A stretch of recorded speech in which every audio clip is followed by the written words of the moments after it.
A very good afternoon once again. Gbogbo ọmọ Yorùbá nílé lóko lẹ́yìn odi. Koiki Media bring the world close to your doorstep. A dúpẹ́ lọ́wọ́ Ọlọ́run fún àkànṣe mega rally awareness tó ṣẹlẹ̀ ní ìlú Ekiti state níbi tí a wà tí a ti múra láti máa gbéra. A dúpẹ́ lé ọwọ́ Ọlọ́run.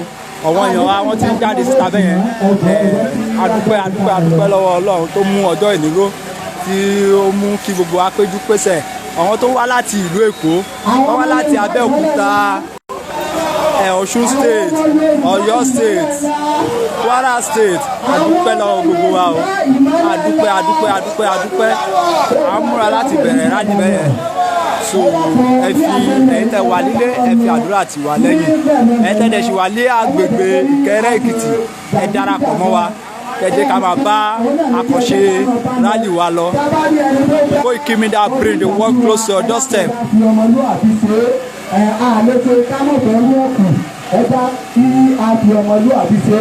Ọlọ́ba láàánú àmọ́ ìbíjọ́ rẹ̀ sọ ẹnìkọ̀ọ̀kan wọn o.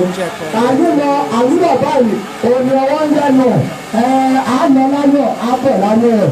Àwọn èèyàn wa tó pọ̀ láti ìrìn àjò náà yóò dé bá wa láyọ̀ lákàtúntò lẹ́kùnbá rẹ̀. Ọlọ́run ti sọ̀rọ̀ sọ́ra lọ o. A fẹ́ ẹrù wa padà. Ọlọ́lá ọ̀nà ọ̀la ti wọ́sà ìlà ìjọba àlàáfíà. Ẹgbẹ́ ká dúró dédé láti ka orin orílẹ̀-èdè Yorùbá táwọn sí Yorùbá Nation Ikere. Ẹjọ́ pé díje ní national anthem wa.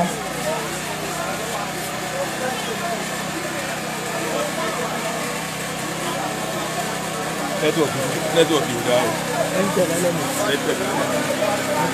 Ẹjọ́ ká dúró gẹ́gẹ́ bí ọmọ orílẹ̀-èdè rere. A ti fẹ́ ka orin orílẹ̀-èdè Yorùbá. Yorùbá Nation Ikere. Ẹjọ́ ká dúró dédé.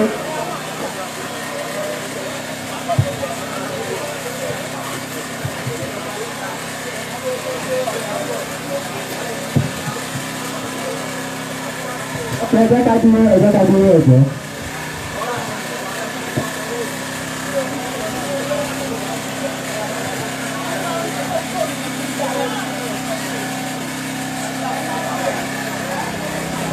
Koiki Media bring the world close to your doorstep.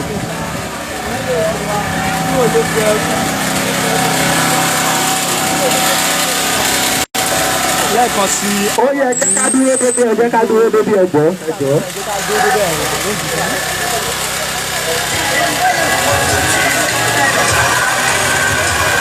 Ẹjẹ́ ká dúró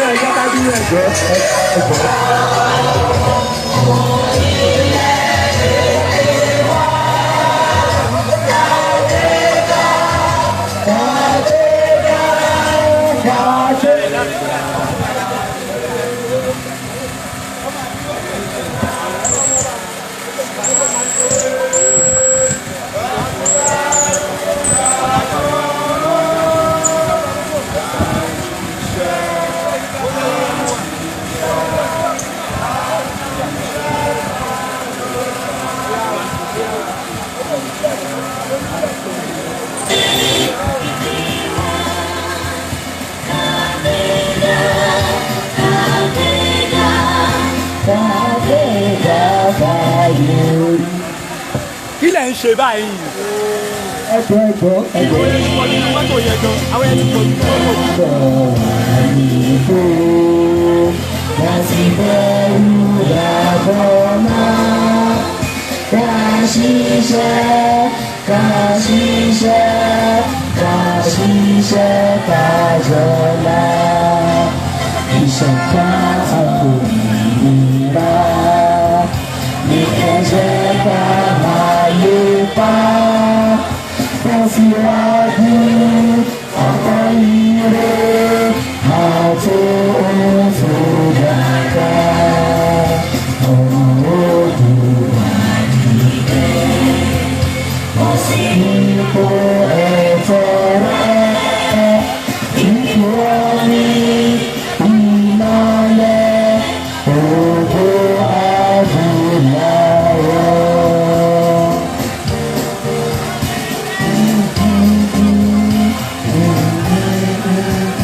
jẹ́ ìjẹ́fún orílẹ̀-èdè ilẹ̀ Odùduwà tó sàn fún wàrà tuntun oyin, ilẹ̀ tó kún fún àwọn akọni ọgbọ́n, ètò àti òye. wọ́n fi àwọn ọmọ ìjọ alíjì àtọ́ńtẹ̀ ní bíbá ìjọ.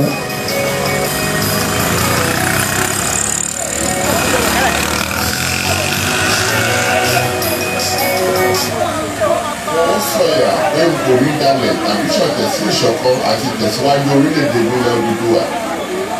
Èmi yóò fi gbogbo ipá, ọkàn, iṣẹ́, ọgbọ́n àti ìṣe mi fún orílẹ̀-èdè mi ní òtítọ́ àti lódodo títí ọjọ́ ayé mi. Gbogbo ìyànjú àwọn akọrin tó ti lọ kò ní dá fúnfun láti ọwọ́ mi títí dé ìrandíran tí ń bọ̀ lẹ́yìn. Mo ṣe ìlérí pé ẹ̀sìn tàbí ìṣèlú kò ní yà wá nílẹ̀ Odùduwà. Tó bá wáyé bẹ́ẹ̀, mo lè lo ọkàn ẹ̀jẹ̀ tó kù sára mi láti fi ṣègbè àti jàjàgbara fún orílẹ̀-èdè mi. Koiki Media bring the work close to doorstep. À ń gbéra ń sìn láti máa lọ sí ẹ̀rín ìgboro láti gbé káyà sí palace ọba Ìkẹrẹ àkókò ọba Ìkẹrẹ Ekiti. À ń múra báyìí láti gbéra. Koiki Media bring the work close to doorstep. Ẹ wo ní báyìí a máa gbéra láti máa lọ ẹgbẹ́ pa sáfìsì. díje ọdún lára pílò ẹ̀rọ àti àpilẹ̀ rẹ̀ fún ẹgbẹ́.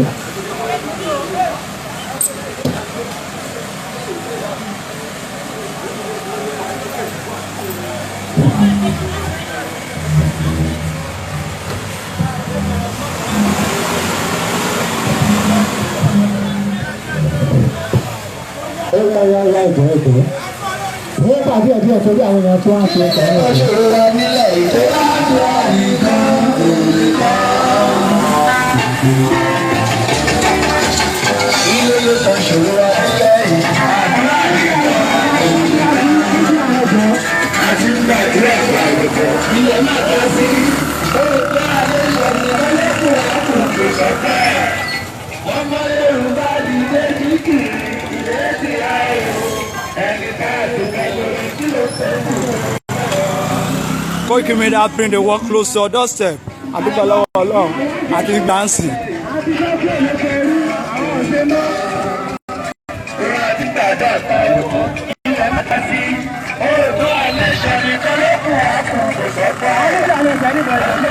Nílò.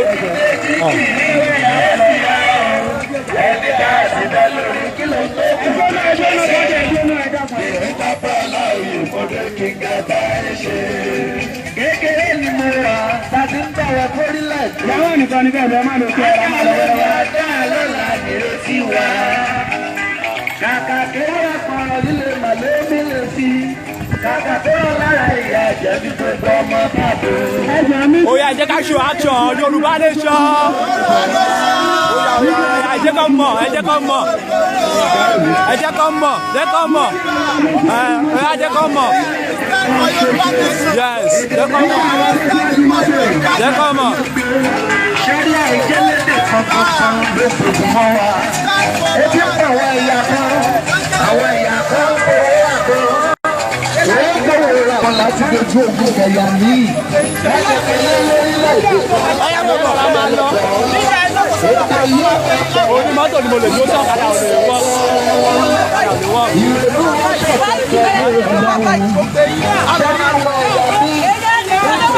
Ìrúkọ̀lẹ̀ ti kọ́ ní tiwọn. Wọ́n ní kí wọ́n gbọ́dọ̀ máa tẹ̀wọ̀n ló máa tẹ̀wọ̀n. Ẹ̀yà Yorùbá nínú kọ̀wọ́ kalẹ̀ lẹ́sẹ̀ kan. Ìgbàgbọ́ Yorùbá ní kókó tàbílẹ̀ kálukú ló ní ṣe tirẹ̀. Báwo ni wọ́n ṣe bá báwo lò tí ó ní o? Àwọn ṣe bá abẹ́ bá wọ́n ìdámọ̀ láti orílẹ̀-èdè yìí ló lè pé. Mi ò ní ẹ má bàrẹ̀, mi ò ní ẹ má gbàdúrà. Àná ìjáde jẹ́ ọ̀ọ́ ọ̀dùnjẹ́ ẹ̀dùn òjúlẹ̀ lọ.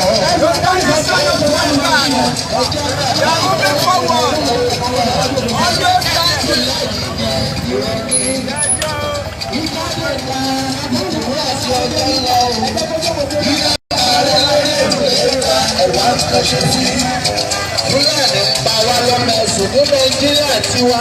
A ti ṣe bẹ́ẹ̀. Bàbá pàmòlù lásán. Onílé kọ́kọ́ sọ fún olóko. Àwọn kan ní solution ilẹ̀ iṣẹ́ wa kò ṣe sí o. Bàbá mi ṣe lè sọ ìjà. Solution yẹn ẹja lọ. Báwo ni o fẹ́ sọ bá ẹja tó lóye? Àdúrà lè gbà. Àfihàn iṣẹ́. Bàbá mi oníkùnrin àfihàn. Ìyẹn bàtà sí. Bàbá wa. Koiki Media bring the work close to our doorstep. Àwọn èèyàn ti ń darapọ̀ mọ́ wa, a ti ń gbéra, a ti ń lọ, ṣe rálì lọ. Yorùbá nation now. Yorùbá nation no going back. Ìgbòho Òòṣà iṣẹ́ rẹ̀ ń tẹ̀síwájú. Ìgbòho Òòṣà iṣẹ́ rẹ̀ ń tẹ̀síwájú.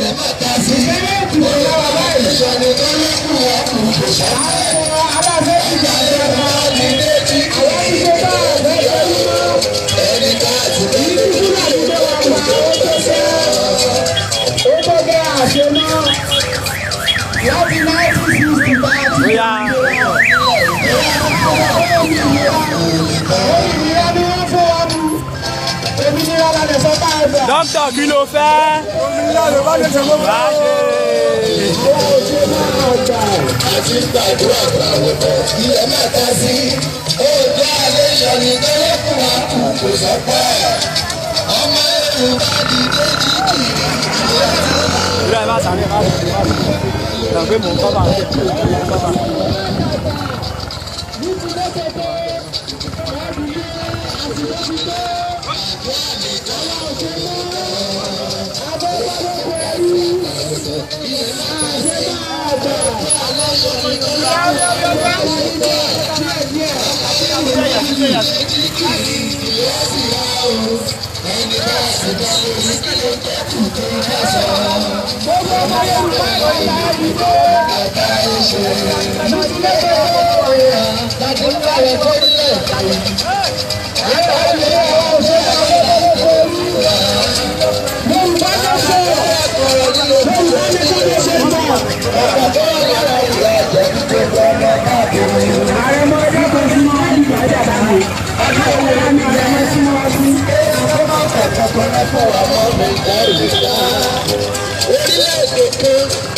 Orílẹ̀-èdè kan ṣoṣo, èdè mélòó ló bẹ̀ ní Nàìjíríà? Ẹ dákọ̀ fún wa.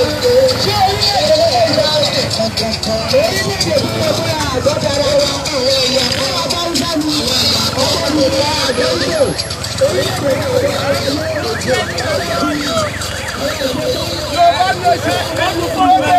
No going back. Ìgbòho Òòṣà iṣẹ́ rẹ̀ ń tẹ̀síwájú. Oya.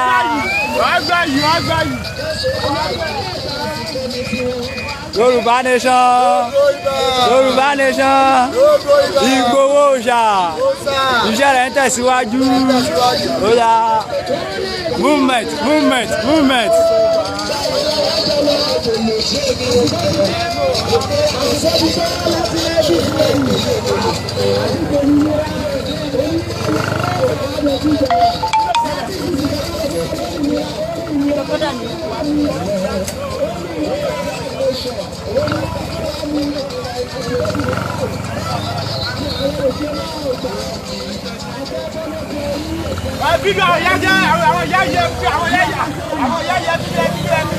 Vai, só.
Nàìjíríà tó ti kú ti pẹ́.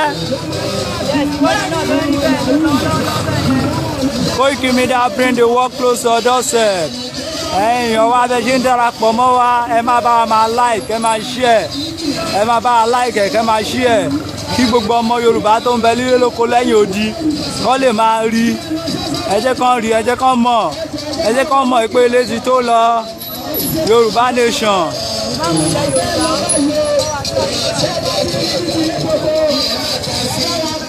Koiki Media bring the world close to our doorstep.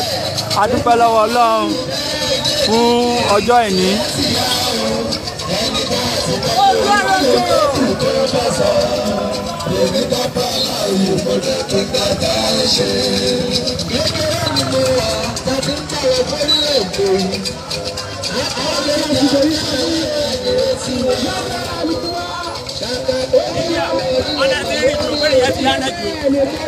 Yọ̀ọ́sù wọ̀ ọ́kẹ́ báyìí.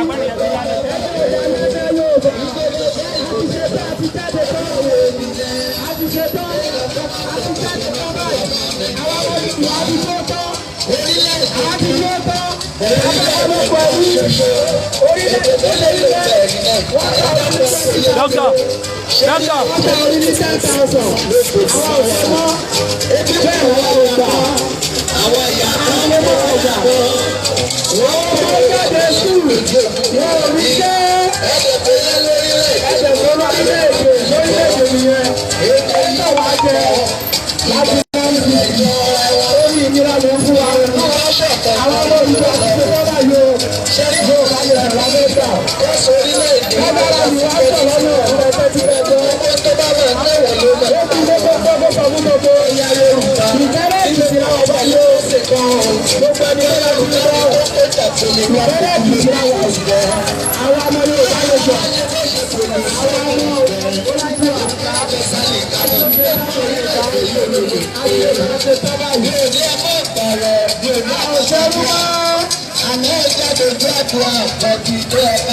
Orílẹ̀-èdè Yorùbá ti dúró.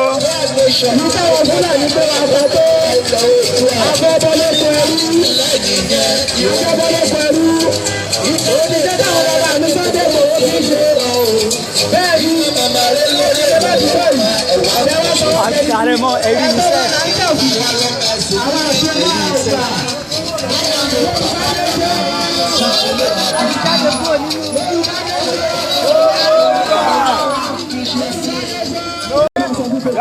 Yọ̀rọ̀ ràdúrà gbà.